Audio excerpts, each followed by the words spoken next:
welcome to all of you. This is Dr. Samia Hamid from ABCD Girls High School. Today we are going to study a very important topic of class 9, that is musculoskeletal system. इस system को समझने से पहले मैं चाहती हूँ कि आप सब मेरे साथ एक एक्टिविटी करें। एक्टिविटी हम ये करेंगे कि हम अपनी उंगलियों को हिलाएंगे। क्या हम अपनी उंगलियों को हिला सकते हैं? जी, हम हिला सकते हैं। क्या हम अपने आर्म्स को फोल्ड कर सकते हैं? कर सकते हैं। क्या हम अपने नेक को मूव कर सकते हैं? हम मूव कर सकते हैं वन साइड में और रोटेट भी कर सकते हैं, लेकिन हम बैक में मूव नहीं कर सकते। तो ये सारे जो मूवमेंट्स हैं हम ये कैसे कर पाते हैं? क्या वजह है इसके पीछे? तो इसके पीछे जो वजह है वही आज हम पढ़ने जा रहे हैं, वो है हमारा मस्कुलोस्केलेटल सिस्टम। इस लेक्चर को, इस टॉपिक को पढ़ने के बाद हम समझ पाएंगे, हम डिफाइन कर पाएंगे कि हमारा मस्कुलोस्केलेटल सिस्टम क्या है। हम आइडेंटिफाई कर पाएंगे हमारे major parts of skeletal system. हम क्लासिफाई कर पाएंगे डिफरेंट टाइप्स ऑफ मसल्स, तो कितनी तरह की डिफरेंट टाइप्स ऑफ मसल्स हमारी बॉडी में होती है। बोन्स के मसल्स के क्या फंक्शंस होते हैं हमारी बॉडी में मूवमेंट को सपोर्ट करने के लिए। कितने तरह के जोड़ होते हैं, डिफरेंट टाइप्स ऑफ जॉइंट्स, और उनका क्या रोल होता है मूवमेंट में। हम डिफरेंशिएट कर पाएंगे कि जॉइंट मूवमेंट्स क्या हैं, उनके एग्जाम्पल के साथ पढ़ते हैं। हम कुछ कॉमन डिसऑर्डर्स और प्रॉब्लम्स जो है उनको भी डिस्कस करेंगे, और लास्ट में हम रिकमेंड करेंगे कुछ ऐसे फीचर्स, कुछ ऐसी बातें जिससे हम अपनी हेल्दी बोन्स और मसल्स को मेंटेन कर सकें। तो चलिए स्टार्ट करते हैं आज का लेक्चर। हम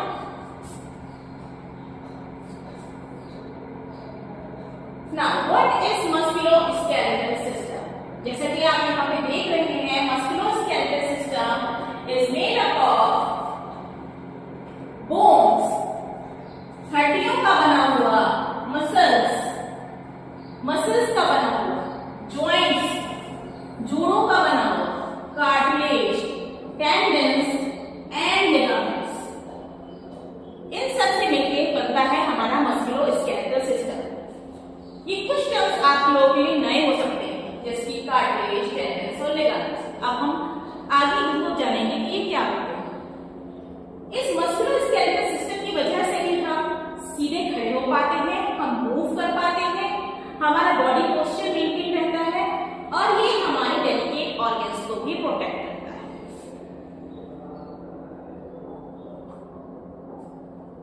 चलते हैं आगे। Main parts of musculoskeletal system. 3 main parts हैं जिनसे हमारा मस्कुलोस्केलेटल सिस्टम बना हुआ है। वो है स्केलेटल सिस्टम बनता है हमारा बोन्स और जॉइंट्स से, मस्कुलर सिस्टम बनता है हमारा मसल्स से, कनेक्टिव टिश्यूज, टेंडन्स और लिगामेंट्स ये हमारे बोन्स और मसल्स के साथ हेल्प करते हैं हमारे बॉडी मूवमेंट में। अब हम पढ़ते हैं स्केलेटल सिस्टम क्या होता है। Skeletal system is a network of around 206 bones. इस चीज को आपको ध्यान रखना है कि हमारी पूरी बॉडी में 206 बोन्स, 206 हड्डियां होती हैं, 206 बोन्स, और इन हड्डियों का, इन बोन्स का क्या काम होता है? इट प्रोवाइड्स स्ट्रेंथ देते हैं हमें, and protects delicate internal organs. ये हमें स्ट्रेंथ देते हैं और हमारी बॉडी में जो डेलिकेट इंटरनल ऑर्गन्स है उनको प्रोटेक्ट करते हैं। अब हमारे स्केलेटल सिस्टम में आता क्या क्या है? First of all the skull, जिसे हम खोपड़ी भी कहते हैं। तो ये स्कल हमारा कौन सा डेलिकेट इंटरनल ऑर्गन को प्रोटेक्ट कर रहा है? हमारे ब्रेन को। वर्टिब्रल कॉलम, ये बैक में हम देखते हैं, जो हमारे स्कल से स्टार्ट होके हमारे बिल्कुल नीचे एंड तक जाता है, इसको हम कहते हैं वर्टिब्रल कॉलम।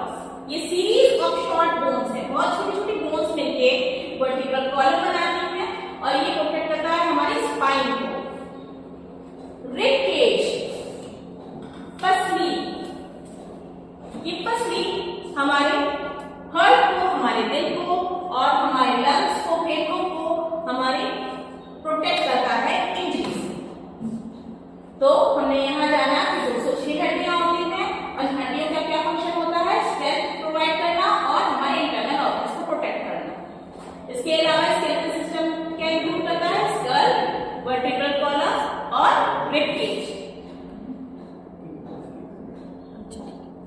चलते हैं नेक्स्ट स्लाइड की तरफ। Functions of skeletal system. तो फंक्शन हमारे स्केलेटल सिस्टम का क्या हुआ कि ये हमें शेप और सपोर्ट करता है हमारी बॉडी को, हमारे इंटरनल ऑर्गन जैसे कि ब्रेन, हार्ट और लंग्स उनको प्रोटेक्ट करता है, हमारे मूवमेंट में मसल्स के साथ मदद करता है, स्टोर करता है मिनरल्स को, कैल्शियम और फास्फोरस, और प्रोड्यूस करता है ब्लड सेल्स जिसमें बोन मैरो है। चलते हैं नेक्स्ट स्लाइड की तरफ। अब हम पढ़ेंगे टाइप्स ऑफ बोन्स, कितनी तरह की हड्डियां हमारे जिस्म के अंदर होते हैं। इंसानी जिस्म में कितनी हड्डियां हमें मिलती हैं, तो वो 4 तरह की हड्डियां होती हैं जो हम अपने ह्यूमन बॉडी में देखते हैं। देखिए यहाँ पे एक फिगर भी दे रखी है जिससे आप आइडेंटिफाई कर पाएंगे कि कहाँ पर हमें कौन कौन सी बोन्स होती है। देखिए सबसे पहले होता है आपकी लॉन्ग बोन्स, लंबी हड्डी। तो लंबी हड्डी लॉन्ग बोन्स यानी फीमर और ह्यूमरस। लॉन्ग बोन में हमने देखा ये फीमर होती है हमारी लेग्स में, लेग की शाफ्ट को हमारे लिए लॉन्ग बोन यानी फीमर सपोर्ट करती है, ठीक है। और ह्यूमरस होती है हमारे ये हैंड में, ह्यूमरस। ये ह्यूमरस हमारी हैंड में होती है और ये हमारे हैंड के मूवमेंट को हेल्प करती है।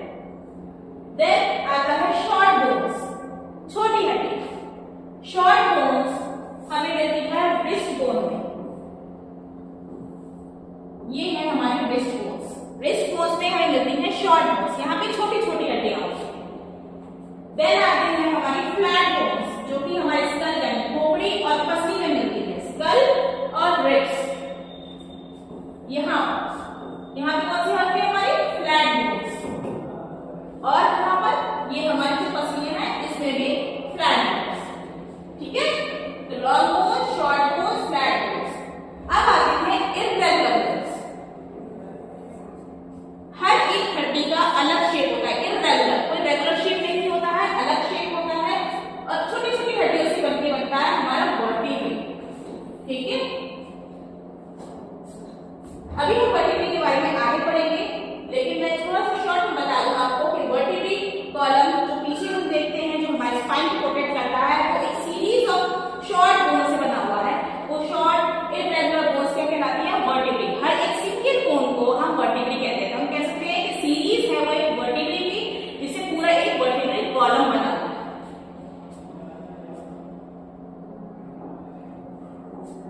चलते हैं आगे की तरफ।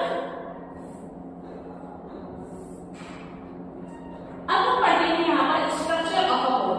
बोन का क्या स्ट्रक्चर है, देखिए यहाँ पे आपको एक स्ट्रक्चर दिख रहा है, ठीक है। ये एक हड्डी है।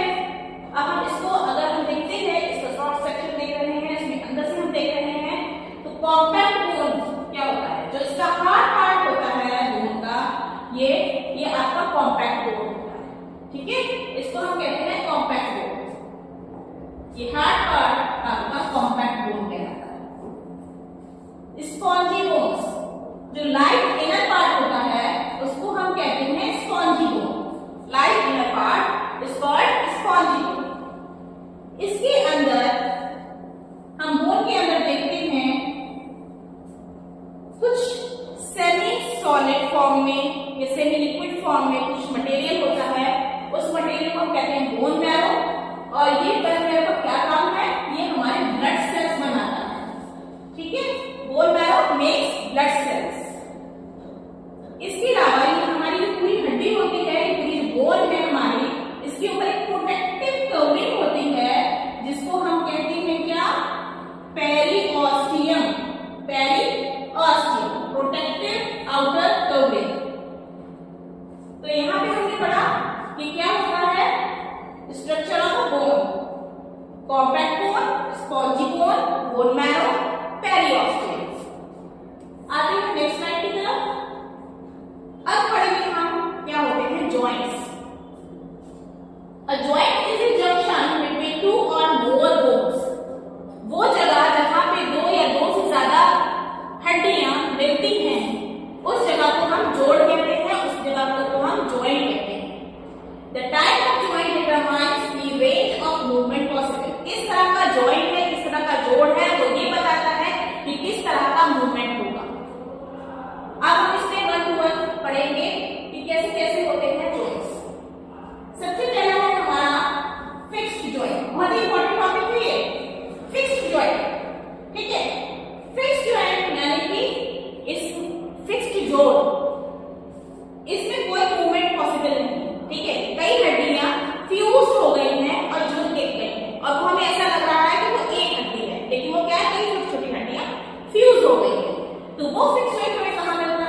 हमारी खोपड़ी में, ठीक है।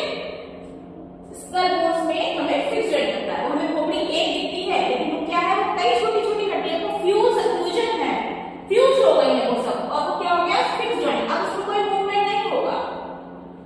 Next hinge joint. हम लोगों ने दरवाजा देखा है, जो दरवाजा होता है वो एक ही डायरेक्शन में खुलता है, बंद होता है, ठीक है। और हम उसको कैसे मूवमेंट पॉसिबल है, उसके हिंजेस की वजह से। तो इसीलिए हमने हिंज जॉइंट नाम रखा है, यानी कि सिर्फ जब एक डायरेक्शन में आपका मूवमेंट हो, जैसे कि हम एल्बो का करते हैं, ये कोनी वाला हमारा, देखिए एक ही डायरेक्शन में मूवमेंट हो रहा है। या हम नी वाला करते हैं, हमारा नी से हमारा लेग आगे पीछे ही हो सकता है, ठीक है। तो ये होता है हमारा हिंज जॉइंट, इसको बहुत ध्यान से पढ़िएगा।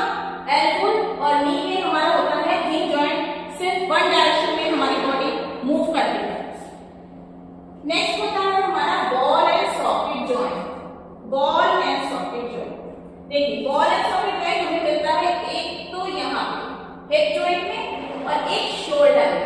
अब आप अपना हाथ मूव कर रहे हैं, आगे पीछे पूरा मूव कर रहा है, इधर भी मूव कर रहा है, इधर भी मूव कर रहा है, पूरा मूव कर रहा है, यानी ऑल डायरेक्शन। इसी तरह हम हिप्स जॉइंट होता है, उससे हमारा पैर आगे पीछे साइड में हर तरफ मूव कर रहा है, ठीक है। तो ये कैसे है, ये इस तरह से सॉकेट एक कैविटी मान लीजिए, एक हड्डी ऐसे है और उसमें बॉल, तो वो बॉल जो है हर डायरेक्शन में मूव कर रही है। तो इसी तरह इसमें भी आप देखिए ये सॉकेट है और यहाँ पे वो इसकी जो गोलाई होगी उसको हम बॉल की तरह मानते हैं, तो वो हर डायरेक्शन में हमारे पैर का मूवमेंट पॉसिबल बनाता है। तो इसी तरह हम कह सकते हैं कि शोल्डर में और हिप में ऑल डायरेक्शन में मूवमेंट होता है, और वो पॉसिबल किसकी वजह से है, बॉल एंड सॉकेट जॉइंट की वजह से। नेक्स्ट आता है पायवट joint. Pivot joint, pivot joint present होता है हमारे नेक। देखिए रोटेशन हो रहा है ऊपर नीचे साइड में, इधर पीछे नहीं हो रहा, लेकिन हम इसको रोटेट भी कर रहे हैं, है ना। तो ये रोटेट कर रहे हैं, तो यानी नेक में है हमारा पायवट जॉइंट। ध्यान रखिए पायवट जॉइंट, पायवट जॉइंट। नेक्स्ट आता है हमारा ग्लाइडिंग जॉइंट। रिस्ट में एंकल में स्लाइडिंग मूवमेंट, ठीक है, आगे पीछे इस तरह का। रिस्ट में आगे पीछे हम देख रहे हैं, एंकल में भी आगे पीछे कर सकते हैं, ग्लाइडिंग स्लाइडिंग मूवमेंट। तो इसे कहते हैं हम ग्लाइडिंग जॉइंट। रिस्ट और एंकल में स्लाइडिंग मूवमेंट होता है, ग्लाइडिंग जॉइंट। चलिए एक बार फिर से ध्यान रखते हैं, fix joint, hinge joint, ball and socket joint, pivot joint और ग्लाइडिंग जॉइंट। आज हमने इन जॉइंट्स के बारे में पढ़ा, इसकी डेफिनेशन पढ़ी। नेक्स्ट चलते हैं बैकबोन के बारे में। जैसे कि मैंने आपको पहले बताया था, वर्टिब्री से मिलके ही ये सारी वर्टिब्री हैं, छोटी छोटी बोन्स हैं, इनसे हमारा एक जो स्ट्रक्चर बना है उसको हम कहते हैं वर्टिब्रल कॉलम। इसको हम स्पाइन भी कहते हैं, इसको हम बैकबोन भी कहते हैं। रीढ़ की हड्डी, इसे हम कहते हैं उर्दू में रीढ़ की हड्डी। तो ये वर्टिब्रल जो कॉलम है या स्पाइन है, ये सीरीज और स्मॉल बोन, छोटी छोटी बोन से मिलकर बना हुआ है, और वो छोटी बोन्स कहलाती हैं। हर एक छोटी बोन को क्या कहते हैं, वर्टिब्री। और हर एक छोटी बोन को हम कहते हैं वर्टिब्री, ध्यान रखिएगा। और ये पूरा जो स्ट्रक्चर बनता है इसको हम कहते हैं वर्टिब्रल कॉलम, जो प्रोटेक्ट करता है हमारा क्या,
रिब केज, जो ह्यूमन की रिब केज है वो 12 पेयर्स ऑफ रिब से बनी हुई है, 12 जोड़े पसली के, ठीक है। रिब केज जो है 12 जोड़ों से बनी हुई है और ये प्रोटेक्ट करती है हमारे वाइटल ऑर्गन्स जैसे कि हार्ट और लंग्स को, ठीक है। और क्या होता है इसमें आगे ये जुड़ी होती है और ये पीछे भी जुड़ी होती है, तो ये पीछे स्पाइन से जुड़ी होती है एट द बैक कह सकते हैं, और आगे स्टर्नम से जुड़ी होती है बाय अ फ्लेक्सिबल कार्टिलेज। एक फ्लेक्सिबल कार्टिलेज से ये जुड़ी होती है और फ्लेक्सिबिलिटी की वजह से ही हम सांस लेने के दौरान या ब्रीथिंग के दौरान हमारी चेस्ट है या हमारे पेट है वो एक्सपेंड करता है, कॉन्ट्रैक्ट करता है।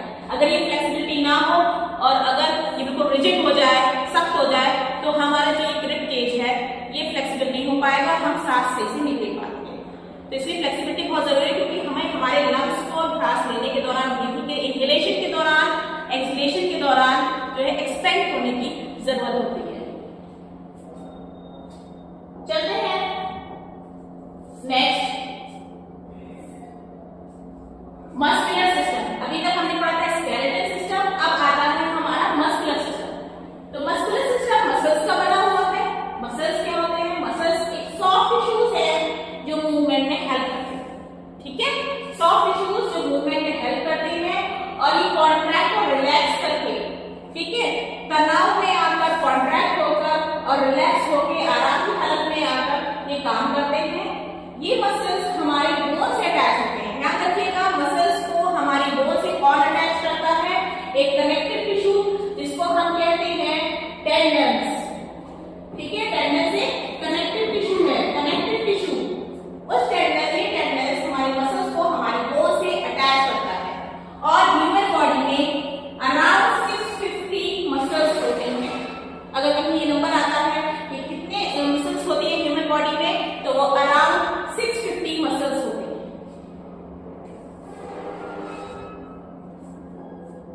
नेक्स्ट करते हैं, कितने तरह की मसल्स होती है पूरी बॉडी में, पूरे इंसानी जिस्म में 3 तरह की मसल्स हमें मिलती हैं। सबसे पहले हम पढ़ते हैं स्केलेटल मसल्स के बारे में। तो स्केलेटल मसल्स में आर्म्स और लेग्स भी हमें मिलती हैं और ये मसल्स होती है वॉलंटरी। वॉलंटरी यानी कि हमारे काबू में, हम इनको मूव करा सकते हैं, ये हमारे काबू में है, ठीक है। तो ये हमारे आर्म्स और लेग्स में, जब हम अपने बाइसेप्स, ट्राइसेप्स, जब हम अपना हैंड मूव करेंगे तो हमारी बाइसेप्स और ट्राइसेप्स मूव करते हैं, है ना। तो ये हमारे स्केलेटल मसल्स जो है हमारे आर्म्स को बनाते हैं, हमारे लेग्स को बनाते हैं। ये हो गया आपका स्केलेटल मसल्स, ठीक है। इसके बाद आता है हमारे स्मूथ मसल्स। ये होती है इनवॉलंटरी, ये अपने आप काम करती है, इस पे हमारा कोई जोर नहीं होता है, ये हमारे काबू में नहीं होती है, ये अपने आप वर्क करती है। तो ये कहाँ मौजूद होंगी? उन ऑर्गन्स में होंगी, उन ऑर्गन्स को लाइज करेंगी, उन ऑर्गन्स में प्रेजेंट होंगी जिसपे हमारा काबू नहीं है, यानी कि वो हमारे इंटरनल ऑर्गन्स को करेंगे, जैसे कि स्टमक और इंटेस्टाइन, ठीक है। हमारे स्टमक में और इंटेस्टाइन में स्मूथ मसल्स होंगी। देन आता है कार्डियक मसल्स, जैसे कि हम यहाँ पे नाम देख रहे हैं कार्डियक। कार्डियक का नाम भी जो है हार्ट बताता है, ये हार्ट हमारे नाम। तो ये मसल्स सिर्फ और सिर्फ हमारे दिल में मौजूद होगी। देखिए, हाँ, कार्डियक मसल्स ये सिर्फ हमारे दिल में मौजूद होगी, हार्ट में। और ये भी इनवॉलंटरी होती है, क्योंकि दिल भी हमारे काबू में नहीं होता है और दिल भी आगे अपने आप वर्क करता रहता है और नॉन स्टॉप वर्क करता है। चलते हैं आगे, टेंडन्स एंड लिगामेंट्स। जैसा कि मैंने आपको बताया था, नया टर्म है आप लोगों के लिए और आप जानना चाहेंगे टेंडन्स और लिगामेंट्स क्या होता है। टेंडन्स अभी मैंने थोड़ी देर पहले आप लोगों को बताया भी था कि टेंडन्स हमारे मसल्स को हमारी बोन से अटैच करता है। तो टेंडन्स हम ये कह सकते हैं कि tendons connect muscles to bone. Tendons वो कनेक्टिव टिश्यूज होते हैं जो मसल को बोन से जोड़ते हैं। और लिगामेंट्स क्या होते हैं? हमारी एक बोन दूसरी बोन से कैसे जुड़ी होती है? हमारी एक बोन दूसरी बोन से भी एक कनेक्टिव टिश्यू से जुड़ी होती है, जिसको हम कहते हैं लिगामेंट्स, ठीक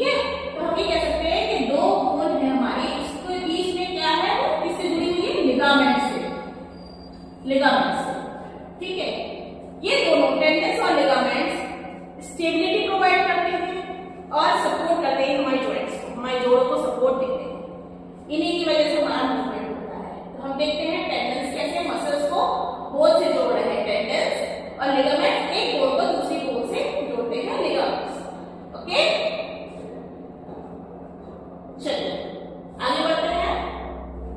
अब कुछ कॉमन मस्कुलोस्केलेटल प्रॉब्लम्स जो हम अपने रोजमर्रा की जिंदगी में देखते हैं। सबसे पहला फ्रैक्चर, बहुत ही कॉमन है, आप सब लोगों ने जाना है फ्रैक्चर क्या होता है। जब भी हमारी एक्सीडेंट की वजह से हमारी हड्डी टूटती है यानी हमारी बोन जो है ब्रेक हो जाती है, तो उसे हम कहते हैं फ्रैक्चर, जिसके लिए हमको सही करने के लिए उस पे प्लास्टर चलाना पड़ता है। आप लोगों ने बहुत टाइम देखा होगा, हो सकता है कभी एक्सपीरियंस भी किया हो अपनी लाइफ में। तो फ्रैक्चर जो है वो ब्रेक इन बोन है। इसके अलावा जब हम बहुत एक्सरसाइज कर रहे हैं या एकदम से हमारी जो बोन से खिंच गई किसी एक्सीडेंट की वजह से, कहीं पैर हमारा मुड़ जाता है, तो उसमें आ जाता है लिगामेंट इंजरी, यानी कि बोन के बीच में जो लिगामेंट था उसमें इंजरी आ गई, तो वो उसे हम कहते हैं स्प्रेन, ठीक है, स्प्रेन हो जाना। और अगर हमारी मसल्स की इंजरी आ गई, हमने एक्सरसाइज करना बहुत सारी क्योंकि मसल्स हमारी खिंच गई थी उसमें, तो वो उसे हम कहते हैं स्ट्रेन, ठीक है, फ्रैक्चर, स्ट्रेन और स्ट्रेन। अब दो और कॉमन मस्कुलोस्केलेटल प्रॉब्लम्स के बारे में पढ़ेंगे, वो है आर्थराइटिस और ऑस्टियोपोरोसिस। देखिए, आर्थराइटिस एक ओल्ड एज प्रॉब्लम है।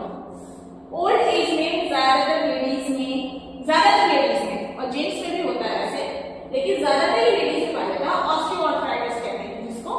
तो आर्थराइटिस क्या होता है, जोड़ों में सूजन, जॉइंट इन्फ्लेमेशन। जब जोड़ों में सूजन हो जाती है यानी जॉइंट में इन्फ्लेमेशन हो जाता है, उसको हम कहते हैं आर्थराइटिस, जिसको हम रिलीव कर सकते हैं मसाज के थ्रू, कुछ ऑयल लगाकर भी कर सकते हैं हम। तो ये ऑस्टियोआर्थराइटिस है, ठीक है। अब आता है ऑस्टियोपोरोसिस। जब कैल्शियम की डिफिशियंसी की वजह से बोन्स वीक हो जाती है, ठीक है, वीक बोन्स होती है, तो उसको हम कहते हैं ऑस्टियोपोरोसिस, ठीक है। ऑस्टियोपोरोसिस ये हमें ज्यादातर बच्चों में मौजूद मिलती है। कभी कभी बच्चों में जो है कैल्शियम की डिफिशियंसी होती है, तो हमें वीक बोन्स होती है, तो वो ऑस्टियोपोरोसिस हो सकता है। नेक्स्ट होते हैं, अब हम अपनी बोन्स और मसल्स को हेल्दी कैसे रखें। अभी तक हमने पढ़ा था क्या होता है मसल सिस्टम, क्या होता है बोन सिस्टम, कितनी तरह की बोन्स होती हैं, कौन कौन सी मस्कुलोस्केलेटल प्रॉब्लम्स हम फेस करते हैं। अब हमें रखना कैसे हेल्दी है अपनी मसल्स और बोन्स। तो सबसे पहले कैल्शियम बहुत जरूरी है, इसलिए हम कैल्शियम रिच फूड लेंगे, ठीक है। तो ईट कैल्शियम रिच फूड, और ये कैल्शियम रिच फूड कौन से हैं, दूध, दही, चीज, दूध, दही, पनीर, ठीक है। तो मिल्क, कर्ड और चीज ये कैल्शियम रिच फूड्स हैं जिनको हमें अपनी डेली डाइट में, अपनी एक बैलेंस डाइट में रखना चाहिए, इंक्लूड करना चाहिए। विटामिन डी, सनलाइट, ठीक है, सनलाइट से हमें विटामिन डी मिलता है, और ये विटामिन डी हमें कैल्शियम के एब्जॉर्प्शन में मदद करता है, इसलिए विटामिन डी लेना बहुत जरूरी है। जब तक आप विटामिन डी नहीं लेंगे, कैल्शियम रिच फूड खाने का फायदा नहीं होगा, उसका एब्जॉर्प्शन नहीं होगा। रोजाना एक्सरसाइज करिए, वॉकिंग या रनिंग अपने रोजमर्रा की जिंदगी में अपनी हैबिट में लाएं। मेंटेन गुड पोस्चर, जब भी आप पढ़ रहे हो, खड़े हो रहे हो, लॉन्ग टाइम तक अगर आप कोई भी एक्टिविटी कर रहे हैं, तो उसके लिए प्रॉपर मेंटेन पोस्चर, आपको एक अच्छा पोस्चर बना के रखना चाहिए। Avoid heavy loads and injuries, बहुत भारी सामान नहीं उठाना चाहिए, इससे आपकी बैकबोन में, आपकी बोन्स के ऊपर ज्यादा वजन पड़ता है और ज्यादा स्ट्रेस पड़ता है, तो इसलिए अवॉइड करना चाहिए कि हम हैवी लोड्स और इंजरीज कर सकें। तो अब हमने पढ़ा था क्या क्या है हमारे पूरे मस्कुलोस्केलेटल सिस्टम में, हमें बोन्स पढ़ी, बहुत सारी चीजें पढ़ी, हमने से मसल्स पढ़े, डिफरेंट टाइप्स ऑफ मसल्स पढ़े, बोन्स का क्या रोल होता है, कितनी तरह की बोन्स होती हैं, नंबर ऑफ बोन्स क्या क्या है। तो मुझे लगता है अब आप इसके बाद, इस पूरे लेक्चर के बाद इन क्वेश्चंस का आंसर दे सकते हैं। तो हम पहले लिखते हैं, पहला क्वेश्चन कौन सा है, how many bones are present in adult human body, कितनी बोन्स प्रेजेंट होती है ह्यूमन एडल्ट बॉडी में, डिजाइन जिसमें कितनी हड्डियां मौजूद होती हैं, ये आपको जवाब देना है। नेम वन हिंज जॉइंट, एक हिंज जॉइंट का नाम बताइए जो आपको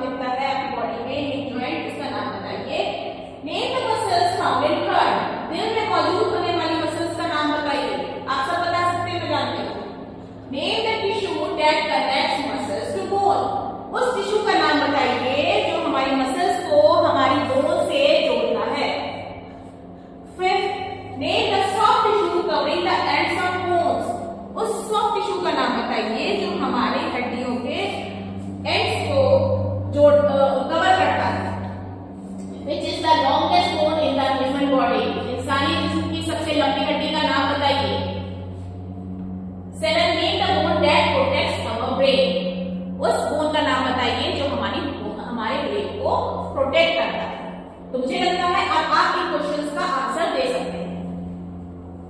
चलिए यहीं पे हमारा आज का टॉपिक खत्म होता है। I hope you all understand well. Thank you all of you for patience.